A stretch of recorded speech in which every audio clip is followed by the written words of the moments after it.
So the oil pan is off and it's nice and clean too. We used a little bit of a brake cleaner to get all of this, gets just oil out of the way.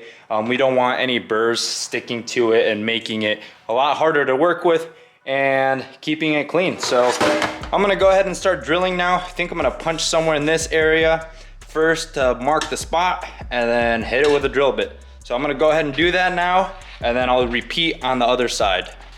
I don't know if the camera can pick that up. Maybe it can. So there's a marked spot. Measure about 3 1/4 inches back from this first hole. Same on this other side. Got it punched. Go ahead and hit it with a drill bit.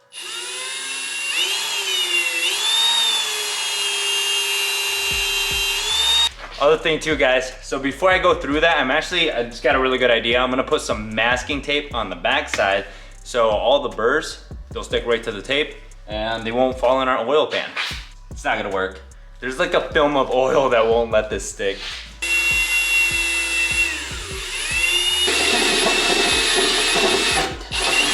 All right, the first hole is done. It actually came out really good. I mean, this is not like rocket science or anything, but it looks nice. So it's right there. Here's our first fitting and it's nice and snug. So all that we got to do now is I do have to clean the backside. There's a massive burr right there. Other than that, pretty much going to repeat the process on the other side. And then I'm probably gonna have to remove this powder coat on the oil pan just so we can get a nice clean weld. So we're gonna be making the transition here. I got my parts ready to go. So got my gigantic taps. Take a look at this boy. Thing's huge. And got the second one because they're different sizes. I got my plugs, my barb fittings, and there's the engine. So I'm gonna go ahead and start off by removing this belt. Might do a little time lapse here and there. I really don't know. I'm just gonna go ahead and get this thing knocked out and remove the water pump, and then we'll go ahead and start working on the bench. So give me a second, guys. Justin is busy right now, so he's actually gotta do a lot of homework with COVID and stuff.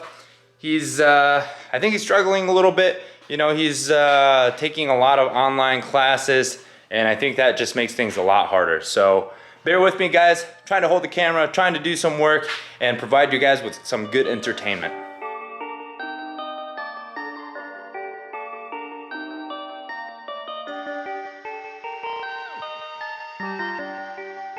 All right, so there's our water pump, guys. I'm gonna start off with these two bungs right here. I should be able to pull these right out, I think. I'm gonna set the camera down because I'm probably gonna have to manhandle this thing. So give me a second, guys. I'm gonna try to knock that out and we'll see what happens. So hopefully these will come right out. Yeah, it's not coming out. We got this first one out. Man, that thing was tough. So I think it had some sort of glue on it. I broke it in half, but I was actually getting kind of worried because I was like, oh crap, I don't have enough material to grab on. But managed to get that out. It was a lot tougher than I thought. Got one more to go. After that, I'll clean this up a little bit and might have to touch that up. And then we'll start tapping and we'll plug these. Well, there it is. So I'm gonna go ahead and get these taps. They should be the correct size. And then here's the bungs for it. So that one should go in there, which looks like it's the right size. And then this one will go in here. Perfect. So now we just can't F this up. So it has to be the right size, which I think they did include a drill bit. I don't know that I'll have to drill that out anymore, but I'll give that a shot right now and see what happens. Now, for our taps. Perfect. I think it'll bite down just enough to where it can start carving out those threads and she'll be good. Then we'll get some Teflon tape on it just to make sure it doesn't leak. Before I do that, I guess now that I think about it, we'll have to remove my thermostat housing, and I think I'm gonna put my new inlet and outlets around this area so they can shoot straight up as opposed to the sides where our exhaust is gonna run. So let me figure that out real quick, guys. I might tap this regardless. Like I said, gonna remove the housing and just to make sure that there's no materials or burrs in this thermostat housing when I'm done. I meant to say water pump. Yeah, so let me get to it and I'll bring you guys up to speed here in a second. I'm just sending it, guys.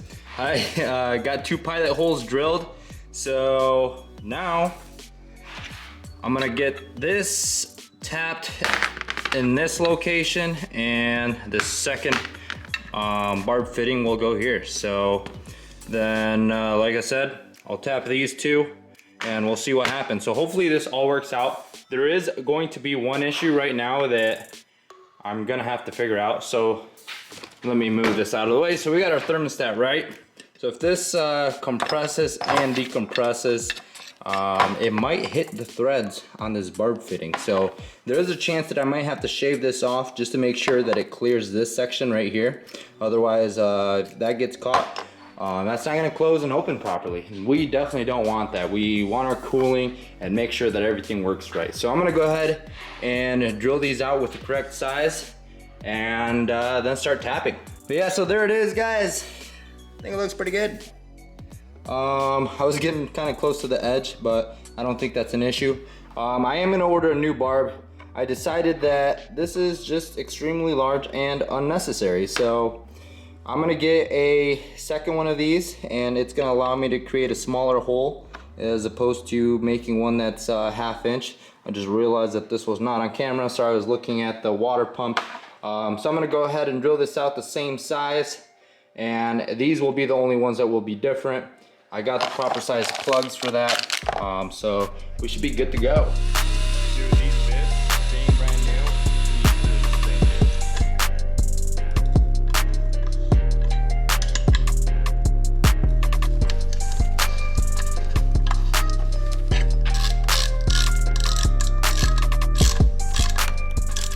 Got our Teflon tape in there too. Nice and sealed up. Yep. That looks nice, dude. It looks awesome. I like it. I was pretty nervous that I was gonna up this up, but luckily water pumps are that bad. That's true. This thread's nice and easy in here. Not like that.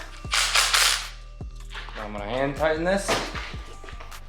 She should be good to go, dude. Yep. Oh yeah, dude. Oh yeah. We're all set, guys. Got this water pump back on, as you guys can see. Yes, the engine is still upside down because we don't have our oil pan yet. With that said, come to conclusion that we just have to get a welder. There's no excuses at this point. We just have to learn how to weld. I know we got that old Lincoln over there. We got that one for free. It was broken, we fixed it, worked well for a while, and now it took shit again. So with this oil pan over here, we can't finish this, guys. So we everything that's been done right now, like the header work and all that stuff, like it's just somebody else has welded it for us. So now we don't have that option. We I guess instead of paying for somebody to weld these things for us, and you're sometimes paying a premium for that shit, you know, I just I think it's time. Be better in the long run. Yeah, just I know. So that's what I was thinking. It's just like, dude, if I pay $500, $400 for somebody to weld everything, all that piping, this, and the exhaust work that we still have to do, it's like a quarter of a welder right there. It'll probably be $1,000 by the time that we get the exhaust done. Yep, or welded by somebody else. I'd rather put those $1,000 toward the welder than I'll learn how to weld and do it. So I am going to pick up a multi-process welder. I am deciding right now between a Miller and Esab. So both do TIG, MIG, and they're compatible with aluminum welding or with aluminum spool guns. So I think that might be the way to go right now, unless I want to fork over another $1,000 so that I can TIG weld aluminum. I don't know what I want to do yet, but I honestly think I'm gonna order that tonight. So tonight or tomorrow, hopefully next week, we should have a new welder. And we'll have to practice with the aluminum piping over there. Yep. It's gonna be scary, dude. Yeah, so that's the plan. We're not gonna take a oil pan to somebody. We're gonna do it. We're gonna buy the welder and get that stuff knocked out. Hopefully we'll do the intake piping on too. At that point, once that's done, everything goes on, everything gets tightened for good. You know, like I think the condenser we just it's finger tight. Alternator I know is pretty dang tight on here. Nothing too crazy today, but again, thank you guys for watching. Please don't forget to like and subscribe. I'm sorry we haven't posted it on Insta. I feel like this is our platform. We love doing this a lot more than posting on Instagram. I know we don't take the time, but maybe we should do it. We gotta get more attention, more followers. And Justin said he's gonna get on top of that. So I need to. If you guys don't see any posts, you guys know who to blame. It's on me. The guy holding the camera. So everything else, you guys saw the trans tunnel, that's completed. Transmission is sitting over there, bumper parts, turbo parts, this and that. Parts. And yep, so welder's coming soon, promise guys. So I'll catch you guys next week. Again, thank you guys for watching.